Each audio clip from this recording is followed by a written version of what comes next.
3 days before my husband's birthday, he and my mother-in-law ordered me to prepare the most exclusive party. But on designated day, my husband called me and said, "You fool. We did it on purpose to keep you busy so we could have a luxury vacation without you. You little country girl." They thought I would crumble. They thought I was an idiot. They were wrong because the real birthday surprise was just getting started. Before we begin, let me know in the comments where you're all watching from. Don't forget to like and subscribe to help this channel grow and offer more interesting stories. With the fresh morning air, Sophia, dressed in simple but well-fitting loungewear, was organizing the financial records. She was a meticulous woman. Everything had to be in order.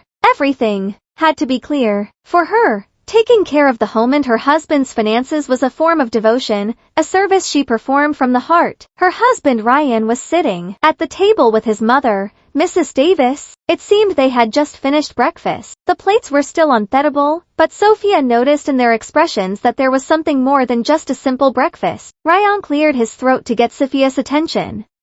Sophia, come here a moment. Sophia closed her laptop and approached the table. What is it, honey? It's not to ask for more coffee, Ryan said. His smile was wide, but it didn't reach his eyes. You remember it's my birthday soon, right? Sophia smiled sincerely. Of course, sweetie. I already prepared a special gift for you. Mrs. Davis let out a small laugh. Her voice was tinged with disdain. Keep your special gift, Sophia. Ryan deserves something better than a gift made by you. He deserves a celebration, a party. Sophia's heart beat a little faster. She knew where this conversation was heading. Of course, dear. We can invite the whole family. We can have dinner at your favorite restaurant? Ryan shook his head. His smile disappeared, replaced by a serious expression. I don't mean that, Sophia. I want a party. A big luxurious party. This birthday of mine has to be the talk of the town. I want all my business partners, all my friends to see how well I've. Mrs. Davis chimed in quickly. Her eyes looked at Sophia sharply.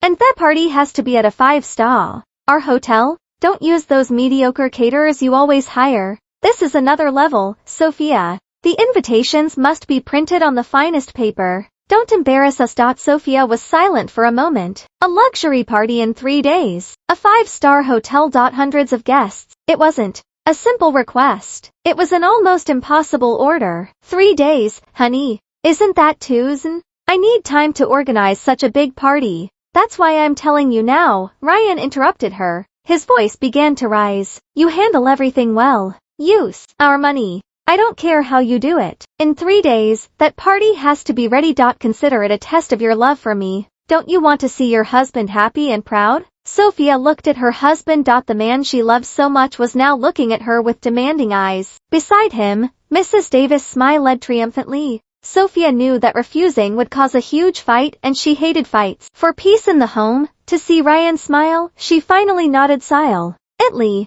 All right, honey. All right, Mrs. Davis. I'll take care of it, she said in a low voice. That's more like it, Ryan exclaimed. His face lit up again. I knew I could count on you. Use our joint credit card for everything. Don't be cheap. This is for our family's prestige. Mrs. Davis rose from her chair. Remember, Sophia, extravagant, not a single flaw. I will be supervising your preparations. After the two left her alone at the table, Sophia let out a long sigh. She immediately grabbed her tablet and a stylus. Her hands moved quickly, starting to draft an incredibly long to-do list. The Plaza Hotel, luxury decorations. She had to contact them all before businesses started closing for the day. The weight of the task overwhelmed her, but she shook the feeling off. This is for Ryan, for my husband, for the entire day. Sophia worked tirelessly. Her phone rang non-stop. She went from one vendor to another, negotiating prices, deciding on themes, and sending out hundreds of digital invitations to the list of Ryan's partners that his secretary had just sent her.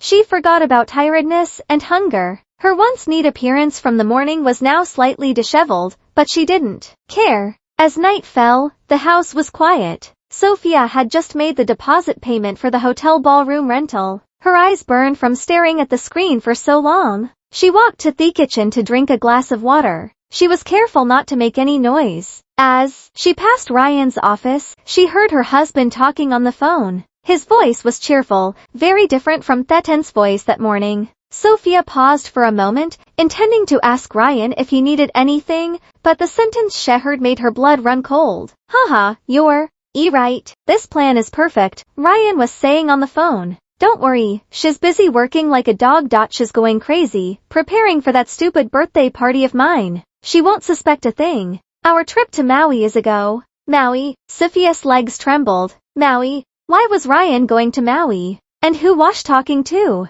She wanted to open the door and ask, but her body was frozen. She heard Ryan laugh again. Yes, my love. Of course, I prefer a luxury vacation alone with you to that boring party. Consider it our pre-birth gift. I'll see you at the airport tomorrow, babe. Sophia covered her mouth to stifle a sob that threatened to escape. She ran quickly to her room and locked the door. Her heart was pounding furiously. It can't be. Ryan can't be cheating on me. Ryan can't tell such a big lie. Sophia sat on the edge of the bed trying to catch her breath. She straightened her clothes, a habit she always had when she was deep in thought or anxious. I must have misheard. Yes, I must have misheard. Maybe Ryan was talking to a business partner from Maui. Maybe my love is just a nickname for a client and the trip to Maui. Maybe it's a surprise for me. Maybe Ryan plans to take me to Maui after the party. Sophia desperately convinced herself. She decided to believe in the best case scenario. She didn't want a misunderstanding to destroy her family. She loved Ryan too much. This party has to be a success. She whispered to herself. I'll show Ryan how much I love him. After this party, I'll explain everything to me. With that fragile conviction, Sophia wiped her tears, ignored the pain in her chest, and returned to her tablet to continue with the party preparations. She had to focus. This party had to be perfect. The second day was a logistical hole. Sophia woke up before dawn. After a moment of morning reflection, she didn't go back to sleep. Her eyes were swollen with clear signs of crying and lack of sleep from the night before, but her mind was working sharply, reviewing all the details she had to resolve that day. Her to-do list seemed endless. She had to confirm the catering menu, meet with the decoration team at the hotel, and ensure the VIP guest list was finalized. While she was busy in front of her laptop in the dining room, Ryan came downstairs impeccably dressed. He looked fresh, a stark contrast to Sophia's exhausted appearance. Ryan smiled upon seeing the busy Sophia. Good morning, honey. You're working so hard. Ryan approached and gave her a quick empty massage on her shoulders. Thank you, my love. You're the best wife. I don't know what I'd do without you. Sophia closed her eyes for a moment, enjoying the contact. Ryan's sweet words were like a balm to the wound that had opened in her heart the night before. See, he loves me, Sophia thought to herself. He can't betray me. You're welcome, sweetie. Anything for you, Sophia replied, trying to sound cheerful. It's almost all set today. I'll finalize the decorations and catering. Great, Ryan said. I have an important meeting out of town all day today, so I probably won't be reachable. Take care of everything. I'm leaving it all in your hands. Out of town? Sophia asked, slightly disappointed. She had hoped Ryan would accompany her to the meetings with the vendors. Yes, it came up suddenly. It's a big project. Pray for its success, Ryan said, giving her a light kiss on the forehead. I'm off. See you tomorrow at my party. Ryan left just like that, leaving only the scent of his expensive cologne in the air. Sophia watched her husband's a business trip out of town. The day before his birthday, right after the phone call about Maui last night, suspicion reared its head again, but Sophia immediately pushed it away. There was no time for doubt. She had a party to organize. An hour later, Sophia was already in the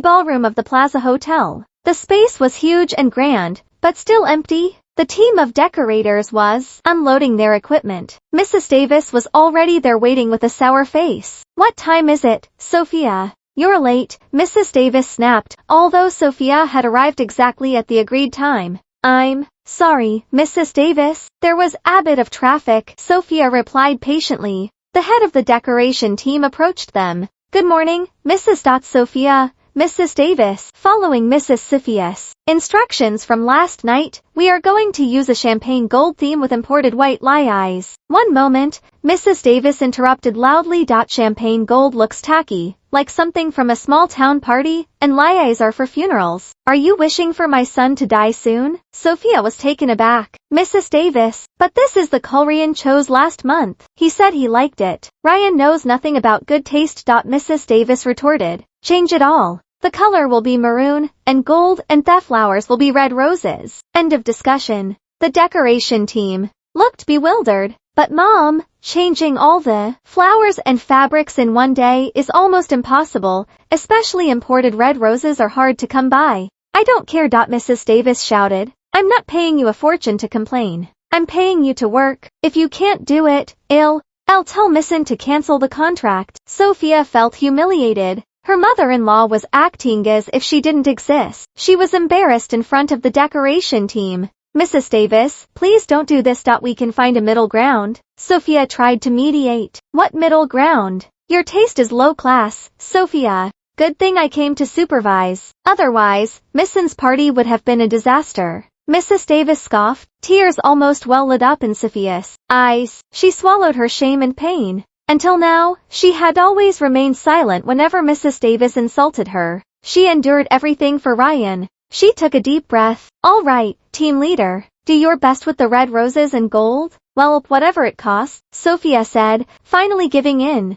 Throughout the day, Mrs. Davis criticized every detail. The catering Sophia tasted was too salty or classless. The table arrangement was too cramped. She even pointed out that the lighting was too dark, like that of a bar. Sophia could only apologize and ask the vendors to make constant changes. She felt like a puppet being manipulated back and forth despite knowing that her original choices had been perfect. As night fell, Sophia returned home exhausted. She hadn't even had lunch. She sat in the office and looked at the pile of invoices that had to be paid immediately. With all of Mrs. Davis' sudden changes, the budget had skyrocketed. It's okay, she whispered to herself. As long as Ryan is happy, as long as Mrs. Davis is happy. She opened the online banking app on her laptop. It was time to pay the final bill for the hotel and the additional decoration costs. This was the biggest payment. She entered their joint credit card details, the card Ryan had told her to use without limits. She clicked the pay button. A moment later, a notification appeared on the screen. Transaction declined. Sophia frowned. Strange. She tried again. Transaction declined. Contact your bank. Sophia's heart began to race with anxiety. Impossible. She knew perfectly well that the card was nowhere near its limit. She was the one who always checked the statements. Unless Ryan was using the card. Sophia tried to call Ryan. She wanted to ask if he was using the card, but the call went straight to voicemail. The phone is off or out of the service area. Out of the service area, of course. He said he was in a meeting out of town. Sophia started to panic. The hotel vendor was already sending her messages demanding full payment for tomorrow's party. If she didn't pay tonight, the hotel would cancel the venue, and Ryan's party would be ruined. The suspicions from the previous night assaulted her again. Maui, the business trip out of town, the declined credit card. It can't be. Sophia shook her head quickly to ward off the bad thoughts. No. It's probably a banking system error. It happens often, she told herself, trying to calm her anxiety. She had no other choice. She couldn't let Ryan be embarrassed. She opened her desk drawer and took out another credit card, a sleek black card. It was her personal card, directly connected to her late father's inheritance account, an account whose exact amount Ryan and Mrs. Davis were unaware of. They only knew that Sophia had some savings. With slightly trembling hands, Sophia entered her personal card number, entered the staggering amount of the bill. She clicked pay. A few seconds later, a green notification appeared. Transaction accepted. Sophia sighed in relief, but a chill ran down her spine. Something was very wrong. Why had their joint credit card suddenly reached its limit? What had Ryan bought? She was too tired to investigate that night. She had to make sure the party was 100% ready. Tomorrow after the party, I'll ask Ryan everything, she decided mentally. Tomorrow, everything will be clear. She turned off the laptop and dragged herself to the bedroom. She didn't even notice that her husband didn't come home that night. She was too busy with the illusion of the perfect party she was preparing. At 5 a.m., Sophia's phone alarm buzzed softly. She turned it off before it could ring a second time. Her body felt shattered. every joint act. She had probably only slept for an hour. The rest of the time was spent checking emails from vendors and making sure everything was 100% prepared. The grandpa, or Ty, would begin that night. But today was Ryan's actual birthday. Sophia stood up from the office sofa. She hadn't even slept in the bedroom. She washed her face. The cold water stung her skin but helped clear her clouded mind. She had a moment of quiet reflection. In her thoughts, she fervently prayed that all doubts that had been eating away at her would vanish. She prayed that today's party would go well, that Ryan would be happy, and that all her sacrifices would be worth it. She wanted her family to be intact. She wanted her husband to love her as much as she loved him. After her moment of calm, she didn't go back to sleep. The exhaustion was buried by adrenaline. She walked to the kitchen. The decoration and catering team had just left 2 hours ago. They had worked all night to transform the main dining room into a cozy and beautiful place for the birthday breakfast. Before the big party at the hotel that night, there were small vases with the red roses Mrs. Davis had ordered, a shiny gold tablecloth, an expensive tableware carefully arranged. Sophia managed a faint smile. At least this looked beautiful. She opened the refrigerator and took out a small red velvet cake she had secretly ordered. It was Ryan's favorite cake, the one she used to bake for him every year before they became wealthy. This year, she hadn't had time to make it herself, but she ordered it from the bakery they used to frequent. It was her personal surprise, apart from the lavish party Ryan and Mrs. Davis had demanded. She placed a small candle on top. She also prepared Ryan's favorite breakfast, special eggs Benedict with smoked salmon made by her own hands despite her tight schedule. She placed everything on a tray. It was their tradition. She would take it to the bedroom, wake him with a kiss, and they would have breakfast in bed together. Sophia too. A deep breath, steeling herself. She had to forget last night's call. She had to trust her husband. She pushed open the door to their master bedroom. The first thing that greeted her was silence. The room was neat. Too neat. The sheets were stretched tight as if no one had slept there all night. Sophia frowned. "Honey," she called out softly. "Ryan, happy birthday." There was no answer. The tray in her hands began to tremble slightly. She set it down on the dresser. She walked to the bathroom, empty, clean. Ryan's toothbrush was not in its place. Ryan's cologne, which was usually on the desk, was also gone. Sophia's heart began to pound furiously, a sound that deafened her ears. She ran to the closet, throwing open the large doors. Her side of the clothes wasn't touched. Ryan's side was empty, not completely empty. His expensive suit still hung there. What was missing was his casual wear, t-shirts, jeans, and his suitcases. The carry-on and the large suitcase Ryan always used for long trips both were gone. "No, it can't be."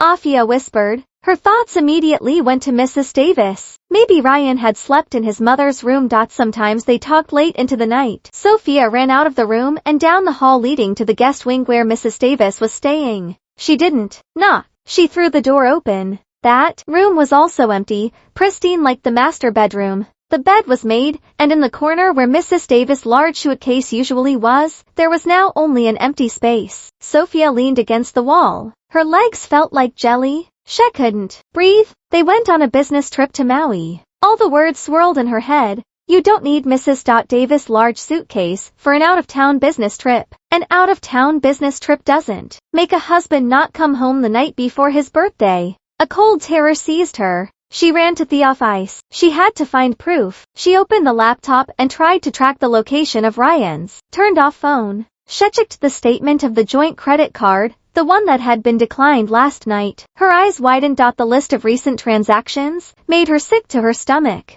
2 first-class airline tickets to Maui, Hawaii, in the names of Ryan and a certain Tifa Nye, a name unknown to her. That was followed by a series of charges at luxury boutiques on Fifth Avenue, where they had gone on a shopping spree. They had maxed out the card's limit in a single day. That's why the card was declined when she tried to pay for the hotel. They had used her money for their vacation while she was killing herself to fund their fake party. Sophia collapsed into the chair. Her gaze was lost. So this party, the party she had desperately prepared, the party for which she had endured Mrs. Davis' insults, the party she had paid for with her father's inheritance, it was all just a distraction. "No," whispered Sophia. "Ryan can't be so cruel. There must be another explanation." Maybe Tiffany is a client. Maybe it was a sudden business trip. But we did Mrs. Davis go too. Why did they lie? She went back to the dining room. The eggs Benedict she had made were getting cold. The small red velvet cake looked pathetic on the luxuriously decorated table. The irony hit her too hard. She had prepared a party for hundreds of people, but the man of the hour wasn't there. She had been left alone.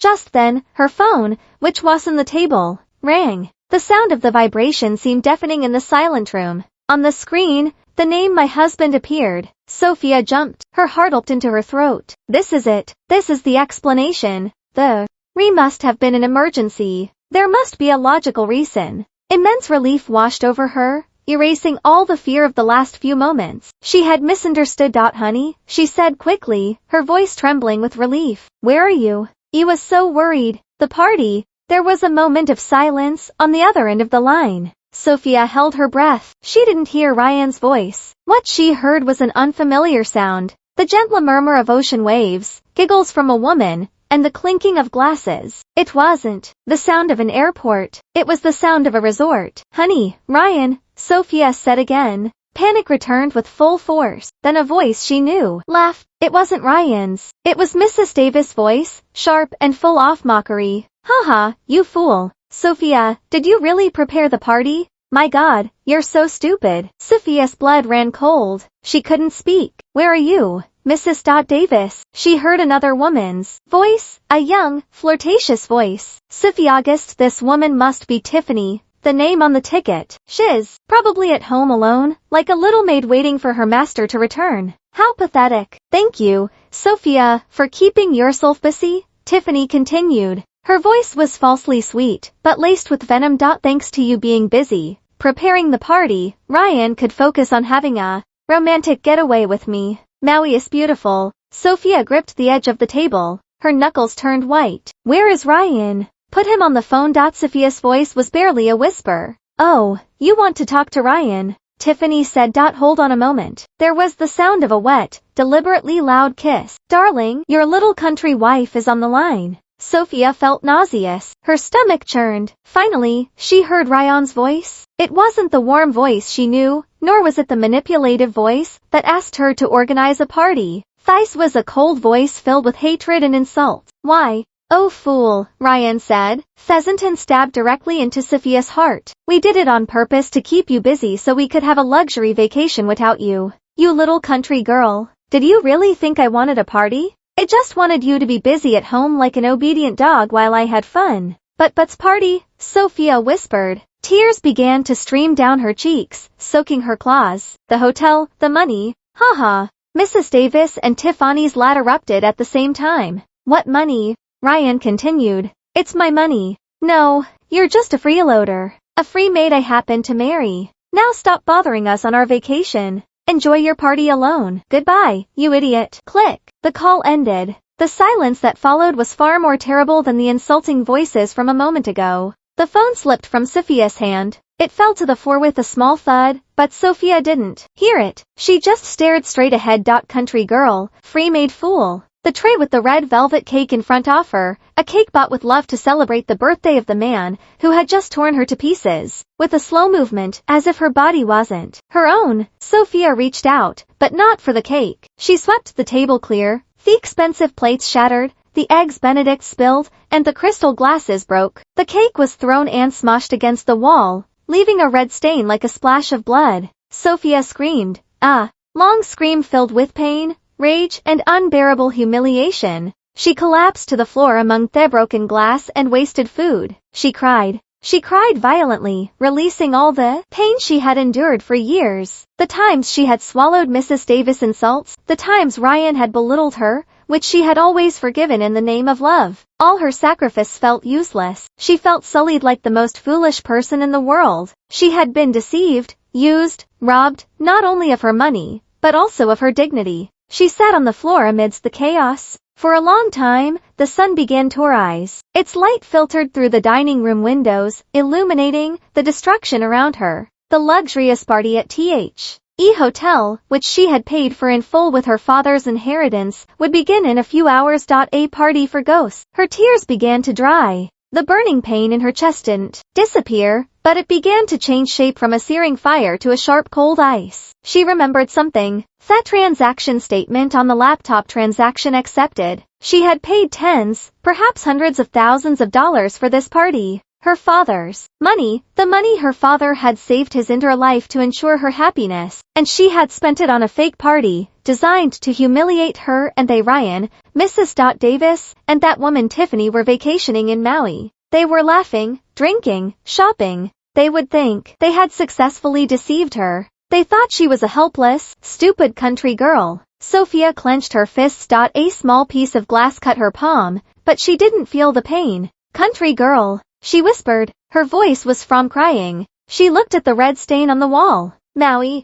Yes. Slowly, with a newfound determination, Sophia stood up. Her legs were trembling, but her back was straight. She straightened her soaked clothes. There was no more sadness in her eyes, only a cold emptiness and a sharp calculation. We'll see about that, she said to the empty room. She walked out of the destroyed dining room, stepping on the broken glass and spilled food without a care. She didn't go to the bedroom to cry more. She headed straight for the office. Sophia entered the office and locked the door. That room was the only space in the house that felt like her own, filled with the old books her father had left her and a sturdy wooden desk. She paused for a moment in front of the mirror. Her face was swollen, her eyes bloodshot, her clothes wet and disheveled. She was the picture of a heartbroken woman, but her eyes told a different story. Behind the sadness was a glint of cold steel, something that had just been forged in fire of humiliation. She sat in the desk chair, ignoring the vibration of her phone on the table. It was surely the party organizers, starting to confirm the final details. She pushed that phone aside, opened her laptop, not the normal laptop she used for household affairs, but a slim black personal one she always kept locked in a desk drawer. This was an inheritance from her father. Like everything else she was about to discover, Ryan and Mrs. Davis had always known that Sophia came from a decent family. They knew her father had a small business in a small town. They accepted her because they thought Sophia would be a docile, educated, submissive, and easy-to-manage wife. They didn't ask further. Sophia, out of love, didn't tell more. She lived modestly, adapting to Ryan's lifestyle, letting her husband feel like the great and primary provider. She let Mrs. Davis insult her for being a daughter-in-law who wasn't up to Ryan's success. How foolish she had been. How foolish they had been. Sophia entered a complex series of passwords. The laptop screen lit up, revealing a secure portal.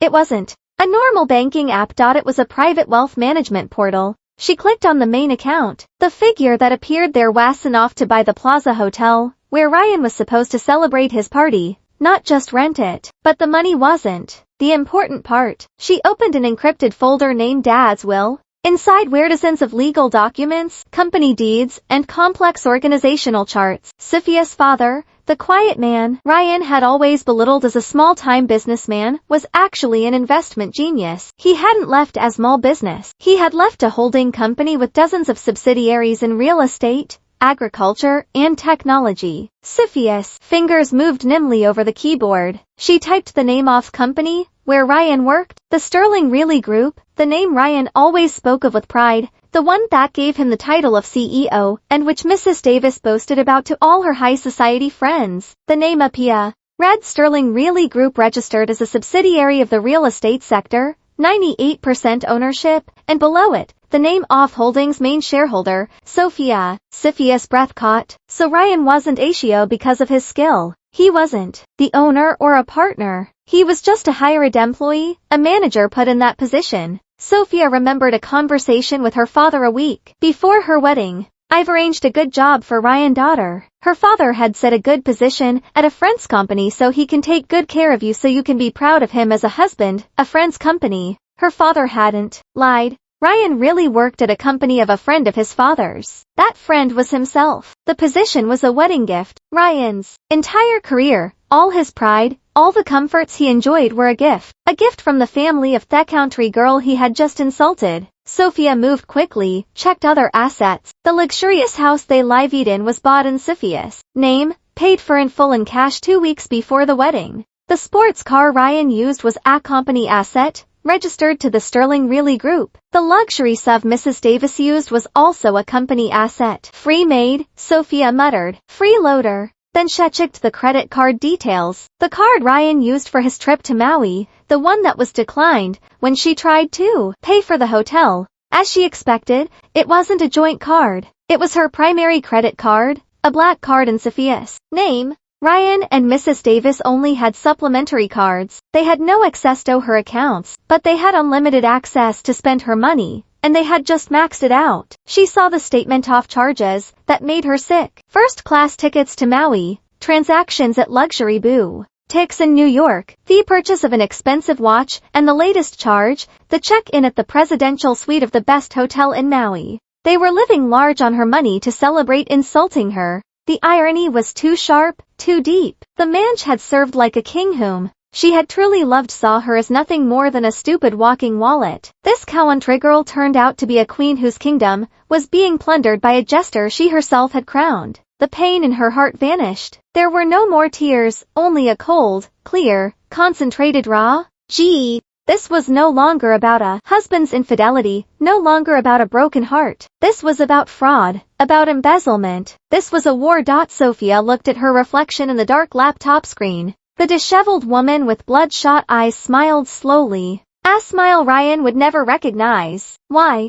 Oh, said I was stupid, Ryan, she whispered. You said I was busy working like a dog. You're right. This dog just realized she owns the entire racetrack. She picked up her phone. She knew exactly what she had to do. Ryan's real birthday surprise was about to begin. Sophia wasted no time. Her first move was to secure her fortress. She dialed a speed dial number saved on her laptop, a number that connected to her private banking manager, a number she had never used. The call was answered instantly. Good morning, private banking services. This is Mr. Evans speaking. How may I help you? Good morning. Sophia's voice was very different. There was no more softness or hesitation, only a cold, sharp authority. My name is Sophia, daughter of my late father and the primary holder of account number 20X. There was a brief silence on the other line followed by the rapid sound of a keyboard. Mr. Evans, tone changed instantly, filled with respect. Mrs. Sophia, good morning. It is an honor to speak with you directly. How may I assist you? Yes, Sophia said. I want to report a lost wallet and potential fraudulent use of my cards. Please block all credit cards associated with my account right now this instant. Understood, Mom. I'm proceeding. Specifically, Sophia interrupted the two supplementary cards in the names of Ryan and Mrs. Davis. Block them permanently with no possibility of replacement. The reason will be suspicious activity abroad. Yes, ma'am. Those cards have been blocked with immediate effect, said Mr. Evans. Do you require anything else? Yes, I want to change all my banking passwords and access codes, temporarily freeze all automatic transfers, and move 90% of my operating funds to my custodial account. It will be executed immediately, Mrs. Sophia. Everything will be completed in 5 minutes. Thank you. Sophia hung you.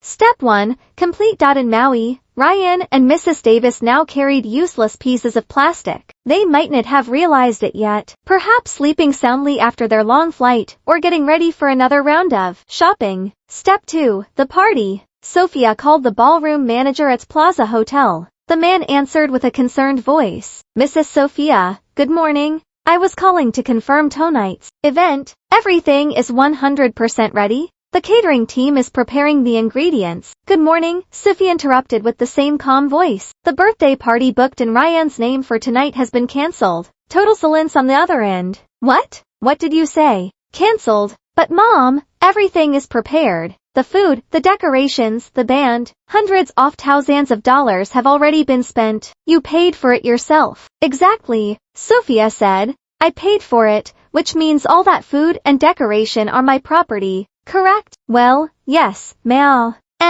Technically, but what are you going to do with all of it? I don't want a single crumb to go to waste, Sophia said. Please organize a team and pack up all that luxury food, all the appetizers, the main courses, the hundreds of servings of cake, everything, in the best takeout containers. For what, Mom? Send it all to 3 addresses. The Hope House Foundation, Street Jude's Children's Home, and the Lighthouse Youth Center. I will send you the exact addresses by message. Let the children there dine like kings tonight. It's their party now. The manager was speechless. He had worked in the hotel industry for 20 years, but he had never received a request like this. Are you serious, Mom? Completely serious. Bill me for the packaging and transportation costs, and send it in the name of an anonymous donor, not my name or Ryan's. Understood. Understood, Mrs. Sophia. Perfectly. I will follow your instructions. This is a very noble gesture. It's not noble. It's just cleaning up, Sophia said dryly and hung up. She imagined Ryan's face when he found out that the luxurious party he had used to insult his wife was now being enjoyed by orphans. Third and most important step, Sophia reopened the folder, Dad's will.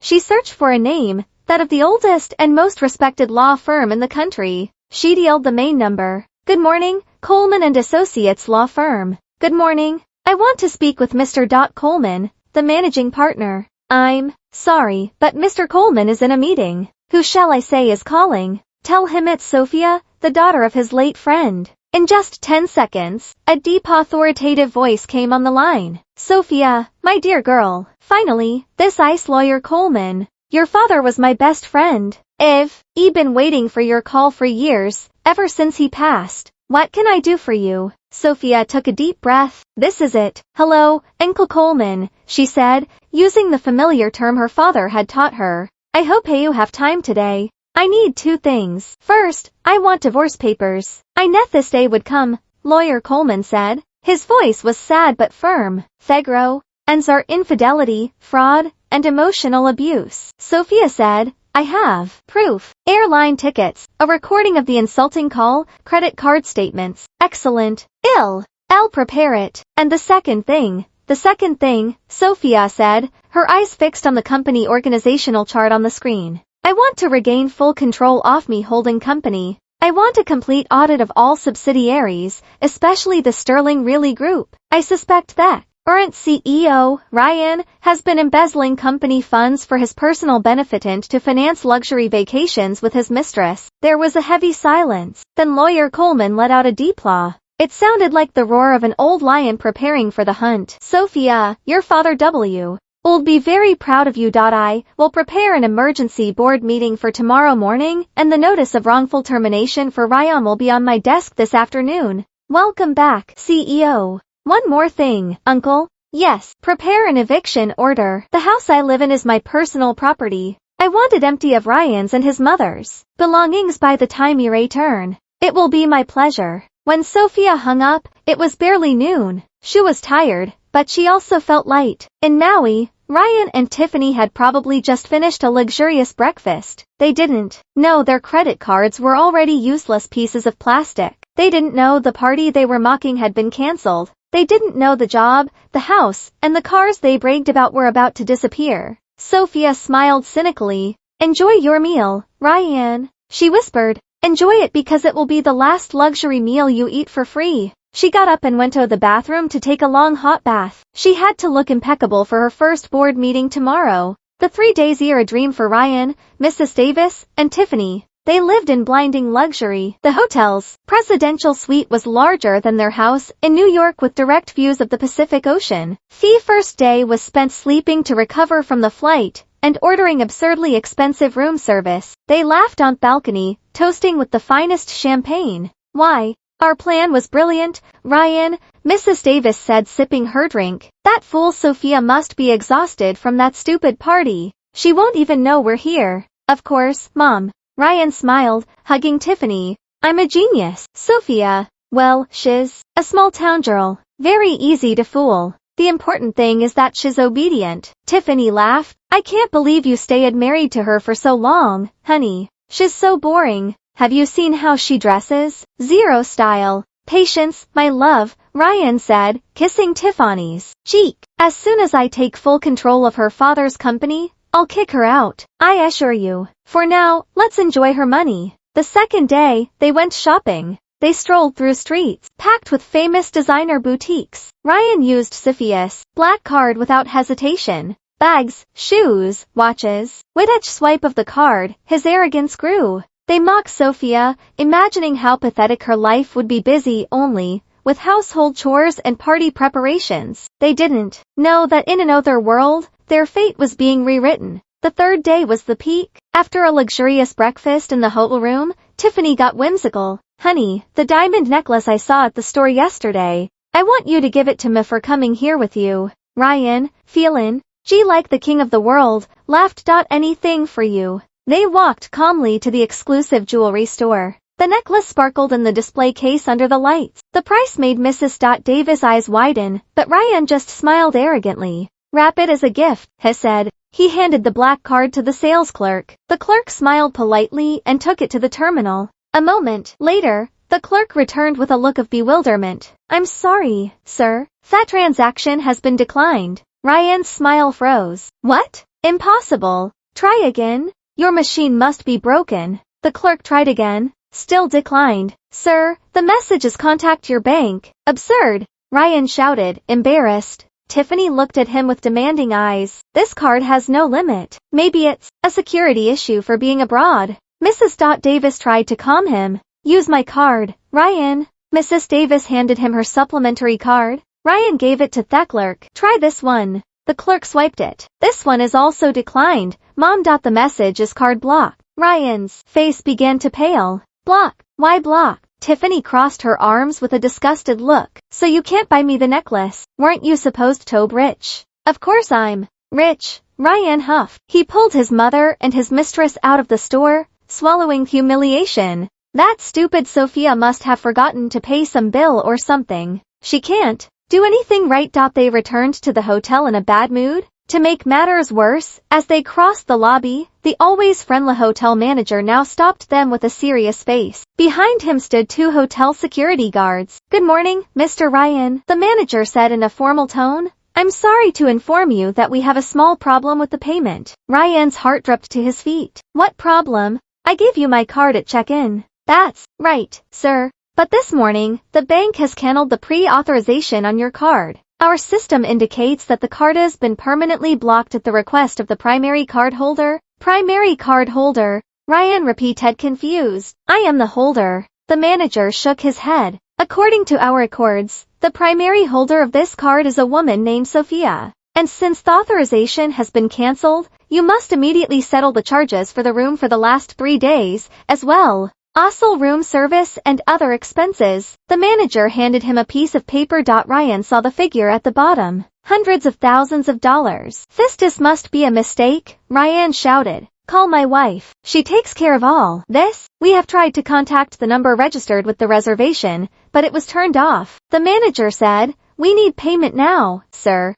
In cash or another valid card. Ryan's hands were trembling. He pulled out his debit card from his wallet, his payroll card. Use this. The manager swiped it through a portable terminal. Declined, sir. Insufficient funds. Impossible. Ryan was starting to panic. His CEO salary was always deposited around this time. Tiffany was starting to look scared. Ryan, what's going on? Do you have money or not? Of course I do, Ryan shouted. He looked at his mother. Mom, do you have any savings? Mrs. Davis clutched her purse. My money is in New York. Do you think I travel with so much cash? Mr. Ryan, the manager said, losing patience. If you cannot pay, we will be forced to hold your passports and belongings and call the police. The police. The word hit them like a hammer. Trapped in a foreign country without money, accused of hotel fraud. Wait, Ryan shouted. He pulled out his phone. His arrogance was gone, replaced by pure terror. He had to contact Sophia. Only Sophia could fix this. She must have misunderstood. He dialed Sophia's number. The call went straight to voicemail. Why isn't she answering? He tried again. Voicemail. Voicemail. Mom, try calling from your phone. Mrs. Davis called the same result. She's not answering. She's not answering. Ryan. That stupid woman is doing this on purpose. Ryan shouted in desperation. He kept trying again and again, repeatedly pressing the call button like a madman. Mrs. Davis did the same. Tiffany stood there pale, realizing she had bet on the wrong horse. In the lobby of that luxurious hotel, Ryan and Mrs. Davis kept calling the same number. 1, 10, 20, 30, 50 missed calls became a spectacle for the other hotel guests. The 2 once arrogant people now looked pathetic and desperate. She's not answering. Ryan, Mrs. Davis cried, almost hysterical. What are we going to do? We're going to go to jail here. Thousands of miles away in New York, Sophia didn't hear any of those disparate calls. Her personal phone was on silent next to her leather handbag. She was far from where Ryan imagined her to be. She wasn't crying in her room. She wasn't lamenting her fate in the kitchen.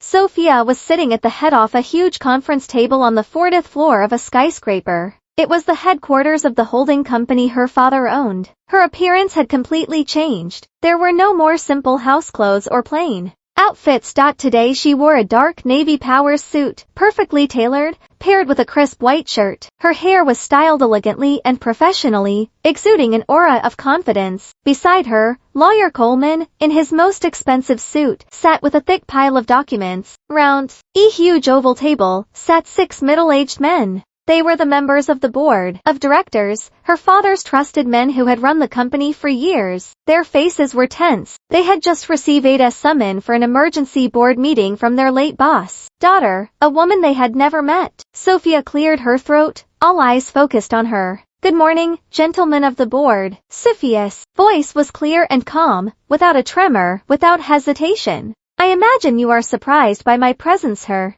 Until now, I had chosen not to be involved in the company's management. But today, circumstances have changed. Allow me to introduce myself," she continued. "I am Sophia, daughter of my late father, and the majority shareholder of this company." She nodded towards lawyer Coleman. The elderly lawyer stood up, following the instructions of Directo. "Our Sophia," lawyer Coleman said, "we have conducted an emergency audit over the last 2 days on one of our subsidiaries, the Sterling Realty Group." At that name, several board members were surprised. It was their growing real estate company, and our findings, lawyer Coleman continued, are very alarming. He distributed a folder to each board member. The CEO of the Sterling Realty Group, a man named Ryan, who is also Director Sophia's husband, has been systematically abusing his authority. Lawyer Coleman detailed his findings. Ryan had not only been using company facilities for his personal benefit, but had also created phantom subcontractors, invoicing for fake remodeling costs on real estate projects, and diverting millions of dollars to secret personal accounts abroad. His trip to Maui, airline tickets, the luxury watch for his mistress, it was all just the tip of the iceberg. He had been looting his own wife's company for years. The faces of the board members hardened. This was not just a family matter. It was a serious corporate crime. "This man," Sophia resumed, her voice icy, "used the money stolen from this company to finance a luxurious vacation with his mistress and at the same time, insulted the owner of this company, me, calling me a stupid country girl." The room fell silent. "I will not tolerate theft. I will not tolerate insults," Sophia said, looking directly at each board member. "Today, we have 3 items on our agenda. First, I request the board's approval for the immediate wrongful termination of Ryan. Second, I request that a criminal complaint for embezzlement be filed immediately. And third, I, Sophia, will assume the position of CEO of this holding company, effective immediately." There were no objections. The board members looked at Sophia with new respect. She was not a spoiled daughter. She was her father's daughter, a shrewd businesswoman. They voted unanimously in favor. The meeting ended. The board members shook Sophia's hand one by one, pledging their full support for her leadership. After everyone had left, Sophia finally sat down. She was tired, but also relieved. Lawyer Coleman patted her on the shoulder. "Your father would be very proud, Director." Only then did Sophia pick up her phone. The screen lit up, filled with notifications. 50 missed calls. "My husband." "Mom." She saw the field of messages. "My husband." "Sophia, where are you? Why is the card blocked?" "My husband." "Sophia, pick up the phone. It's important." "Mom." "Sophia, are you doing this on purpose? Ryan could go to jail. Send the money quickly." "My husband." "Sophia, please answer. It's serious. We can't pay the hotel. Please." Sophia read the last message without expression. "Please," she said softly, a word Ryan would never say unless it was in a manipulative tone. A small, cold smile appeared on her lips. She remembered the insult from the call 3 days ago. "You fool. Enjoy your party. Alone." Her fingers moved nimbly across the screen. She opened Ryan's message. She wrote a short reply. 3 words that summed it all up. "Sorry, I'm busy." She pressed send. In Maui, Ryan's phone vibrated. He snatched it from his mother's hands. His eyes widened as he saw Sophia's name appear as a reply. Hope swelled and hissed. She was going to send the money. He opened the message. Read it. Sorry, I'm busy. His face palled. The message was colder than the hotel manager's stare. It wasn't a message from his obedient wife, Sophia. It was the message of a judge who had just delivered a sentence. He knew it in that moment. Ryan knew it was all over.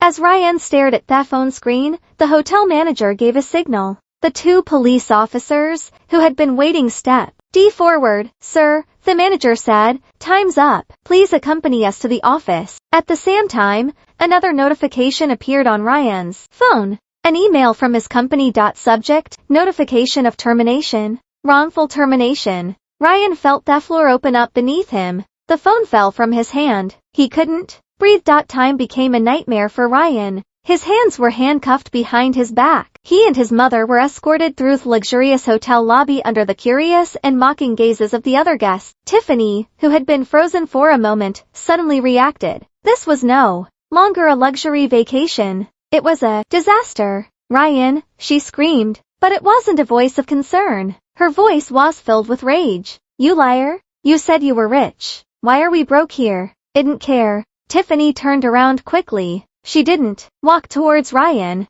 She ran towards the hotel exit, abandoning Ryan and Mrs. Davis to their fate. She knew very well her passport was still in her purse. Even if that credit card was blocked, she still had some cash. She wouldn't go down with this ship. Ryan watched her leave, stunned. The woman he had showered with praises and expensive gifts abandoned him at the first sign of trouble. Tiffany, wait, Ryan shouted, but she had disappeared into the crowd of the Maui streets. Ungrateful snake, Mrs. Davis cursed, starting to cry. This is all your fault, Ryan. Why were you so stupid? Why didn't you make sure the money was safe? Shut up, Mom, Ryan yelled, a mix of fear and shame. This is all Sophia's fault. She set us up. They were put into a police car. The police station was strange, smelling of disinfectant. An interpreter was assigned to them. The hotel manager explained the situation. Guests, who had stayed in the presidential suite for 3 days enjoying all the facilities, and who could not pay a bill of hundreds of thousands of dollars. Their passports were confiscated, their belongings, all shopping bags filled with luxury items bought with Sophia's card, were held by the hotel as collateral.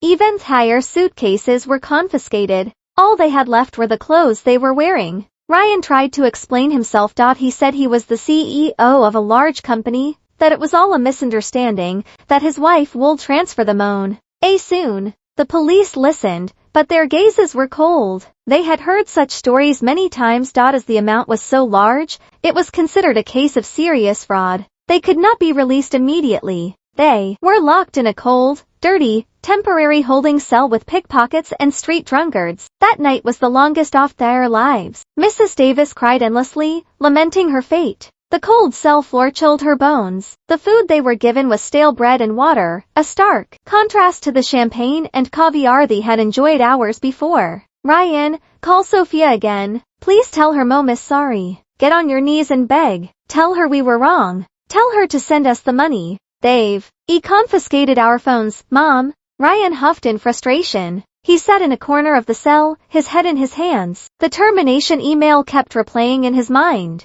Wrongful termination, abuse of funds. Sophia knew. She knew everything. This wasn't a misunderstanding. It was revenge. They spent 2 days in a legal limbo in a foreign country. A public defender informed them that the hotel was willing to drop the charges if they paid the bill in full, but they didn't have a single penny. Finally, after a complex bureaucratic process and the intervention of the embassy, an agreement was reached. They would not go to jail in Hawaii, but they would be deported. They would be repatriated to the U.S. as destitute citizens. The deportation process was the GHT of humiliation. They were escorted to the airport. They were no longer wearing designer clothes. After their belongings were confiscated, they only had the spare clothes they carried in their handbags. For the return journey, they wore clothes donated by the embassy, plain t-shirt, TS and ill-fitting sweatpants. They were boarded onto the plane, flanked by security guards in the tightest seats in the last row of economy class. They no longer looked like members of high society. They looked like refugees. During the more than 10-hour flight, Ryan couldn't sleep. His mind was in chaos. How could this have happened? How could Sophia? How could his quiet, submissive wife, always impeccable and never talking back, do all this? Someone must have helped her. She couldn't be so smart. Meanwhile, Mrs. Davis began to hatch a new plan. She whispered to Ryan, "Listen, Ryan, when we get to New York, we go straight home. We're going to convince Sophia. I'll pretend I'm very sick. You apologize. Get on your knees if you have to. Tell her you lost your mind because of Tiffany. We have to get back into that house. You still have many assets, right? Grab everything you can and I'll leave." Ryan nodded weakly. He had no other choice. He had to regain control. He had to beg. He would feign remorse. He would do anything to get his life back. He still believed Sophia loved him. That love could be manipulated. When the plane landed at JFK, the warm, humid air greeted them. Very different from the fresh air of Maui. They were the last passengers to disembark. No luggage, no money, just a handbag with donated clothes and immense shame. They left the airport. There was no private driver waiting for them. No luxury car. There were two people in shabby clothes in the middle of a crowd. "Come on, let's get a taxi, Ryan," Mrs. Davis asked in a low, hoarse voice. Ryan checked his empty pockets. He swallowed. "I have no money, Mom." They ended up walking with what little strength they had left to the airport bus terminal. They boarded a crowded city bus with other passengers. The smell of sweat and cigarette tea smoke assaulted their noses, accustomed to expensive perfumes. The journey to their luxurious home felt like a journey to hell. Mrs. Davis started crying silently again. Ryan just stared out the window with clenched fists, vowing, "Sophia will pay for this humiliation." After a long, tiring, and humiliating journey, the bus finally dropped them off at the nearest stop to their exclusive residential neighborhood. They had to walk almost a mile under the afternoon Sunday. The security guard at the main entrance of the complex looked at them suspiciously. Their dirty, donated clothes and exhausted faces made them look like vagrants. We are residents here, Yan said, trying to sound dignified. "Number 7. In the name of Ryan." The guard frowned and checked his records. "Mr. Ryan, but your appearance. We just had an accident abroad.